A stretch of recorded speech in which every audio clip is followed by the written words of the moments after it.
দেখুন, সভাতে মোদিজির ব্রিগেডে কিছু লোকজনকে সেই জায়গার লোকজনেরা খুব বেধড়ক মেরেছে। আপনারা বিশ্বাস করুন, সেই সব ছবিগুলো সোশ্যাল মিডিয়াতে খুব ভাইরাল হচ্ছে।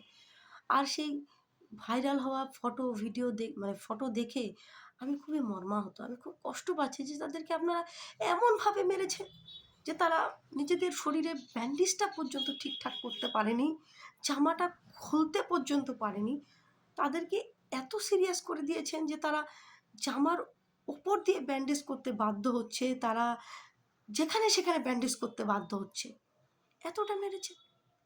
আপনারা এমনভাবে গুপ্তভাবে মেরেছেন যে যেখানে কোনো রক্ত না থাকুক, যেখানে কোনো চিহ্ন না থাকুক, তারপরেও সেখানে ভেতরে ডিফেক্ট হয়েছে, সেখানেও তাদেরকে ব্যান্ডেজ করতে হয়েছে। আপনারা এত নির্মমভাবে মেরেছেন। সেসব ছবিগুলো দেখতে পাচ্ছি চোখের সামনে। বারবার স্ক্রল করলে শুধু সেগুলোই আসছে। সেগুলোই চলেই যাচ্ছে। অন্য আর কিছু আসে না।